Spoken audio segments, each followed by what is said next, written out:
Tag TV brings you daily news bulletin from India. Breaking news and views from India.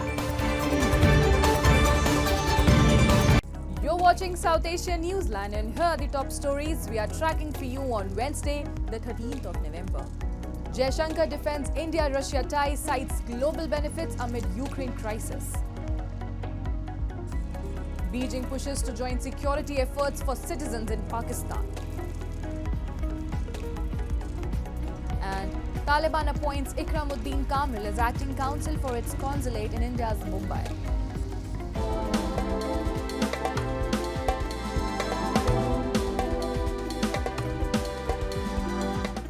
And now for all the details. India's Foreign Minister S. Jaishankar on Tuesday defended New Delhi's ties with Moscow, stating that India's actions with Russia benefit the entire international community.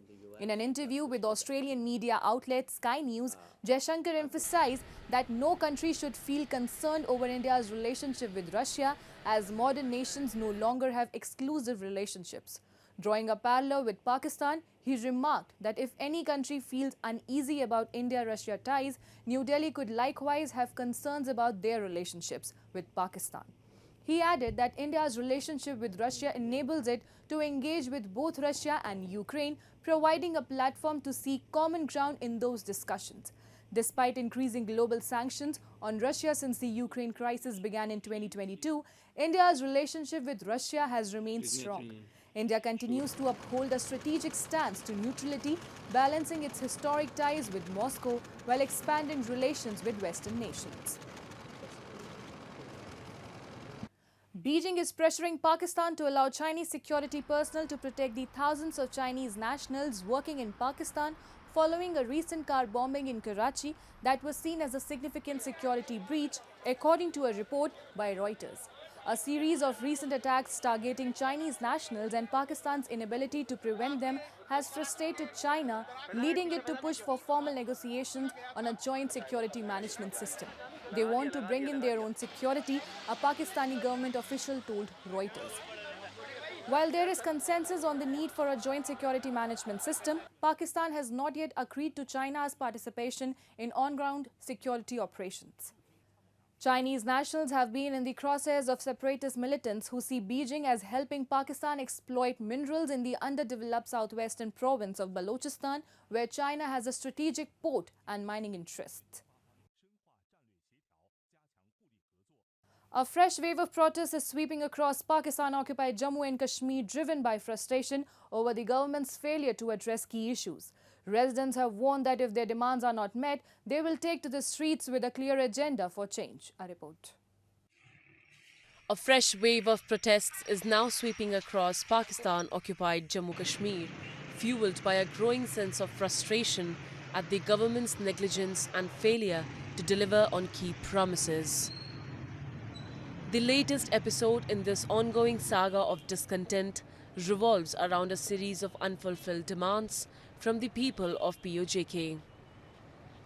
The list of grievances is long and serious, ranging from economic hardships to basic infrastructure issues, including erratic power supply and inadequate public services. One of the most contentious issues raised by activists is the electricity crisis in POJK. The reduction in electricity prices has come in hand with an increase in the duration of load shedding, a phenomenon that has left residents in POJK struggling to meet even their basic energy needs. और अब जो call दिए Jammu Kashmir joint अवामी action committee ने, और अगर इस call से पहले लोगों के ये मामलात, मेरी मुराद जम्मू कश्मीर ज्वाइंट अवामी एक्शन कमेटी का जो चार्टर ऑफ डिमांड है, जो तहरीरी शक्ल में हमने हुकूमत को दे दिया हुआ है, अगर वो कंप्लीट ना हुआ तो अवाम बाहर निकलेगी और इस दफ़ा जो अवाम है वो एक एतमाद से बाहर निकलेगी। सर देखें, बिजली सस्ती तो ज़रूर कर दी, लेकिन अब हुआ क्या कि आपकी बिजली की वोल्टेज कम कर दी गई है, फिर आपकी लोड शेडिंग बढ़ा दी गई है। तो ऐसे इलाके भी हमारे हैं जहाँ पे लोड शेडिंग का दौरानिया बहुत ज़्यादा कर दिया। The people of Pakistan-occupied Jammu Kashmir have long suffered under an oppressive regime where their rights, basic needs and aspirations are consistently overlooked by authorities. The government's response has largely been limited to issuing vague promises of future improvements which never seem to materialize. Despite the region's beauty and strategic importance, its people remain trapped in a state of economic and political disenfranchisement. The Taliban on Tuesday confirmed the appointment of Ikramuddin Kamil as the acting counsel of its consulate in Mumbai, India. This development was announced in a post on X by the Taliban's Deputy Foreign Minister, Sher Mohammad Abbas Taniksai. In a statement, the Taliban's foreign ministry noted that Kamil was appointed as the interim head of the consulate, marking the first time a new diplomat has been signed to India since the regime change in Kabul. The announcement follows a recent meeting in Kabul between an official from India's Ministry of External Affairs and the Taliban's acting defense minister, Muhammad Yaqub Mujahid. Media reports indicate that Kamil was previously an Afghan student in India, where he studied for 7 years and completed his doctorate at South Asia University on an MEA scholarship. While New Delhi has not yet issued an official response, sources suggest that Kamil's status remains that of an Afghan national working to assist Afghans in India, facilitating consular functions.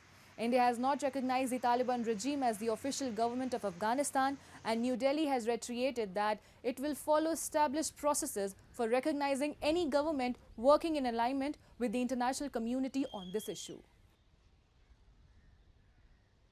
The United States has expressed concern over the extensive crackdown by Bangladeshi authorities on workers and supporters of the Awami League led by ousted Prime Minister Sheikh Hasina, ahead of their protest against interim chief advisor Mohammad Yunus. Addressing a media briefing, U.S. State Department Deputy Spokesperson Vedant Patel condemned the crackdown, stressing the importance of upholding and protecting the freedoms of ordinary Bangladeshis to ensure a truly democratic future. He added that the US supports freedom of expression, peaceful assembly and association for all, including dissenting and opposition voices. Earlier, rights organization Amnesty International also called for a swift, impartial and effective investigation following reports of attacks on Hasina's Awami League cadre. The call for an investigation comes amid violence targeting those considered close to the Hasina administration, raising concerns about the country's political climate and human rights situation. Notably, Dhaka has turned into a fortress ahead of the Awami League protests, with 191 platoons of the Border Guard Bangladesh deployed across the city and surrounding areas for the protest scheduled for 3 p.m. on Sunday. Authorities have denied permission for the Awami League demonstration.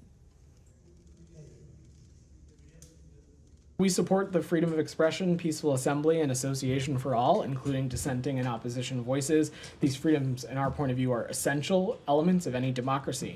We routinely communicate that support to all our partners, including the interim government of Bangladesh, and upholding and protecting these freedoms for all Bangladeshis is necessary to ensure a true democratic future. Sri Lanka has requested that the United States lift its travel advisory for Americans visiting popular tourist destinations in the island nation, the Daily Mirror reported on Tuesday.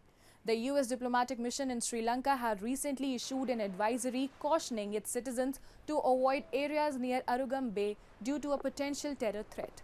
Following the U.S. advisory, several other countries issued similar travel warnings for their citizens visiting Sri Lanka. According to local media reports, the Sri Lankan Foreign Ministry has urged the US to revoke the advisory, citing enhanced security measures and the actions taken by local agencies. Notably, Sri Lankan authorities have so far arrested 6 individuals in connection with the security threat.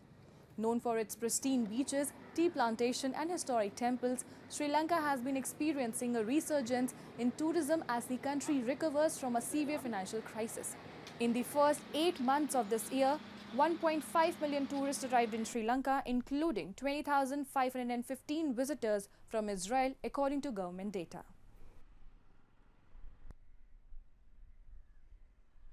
That's all in tonight's edition. We will see you same time tomorrow. Good night.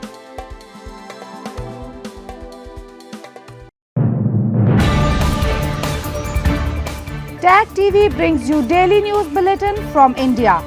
Breaking news and views from India.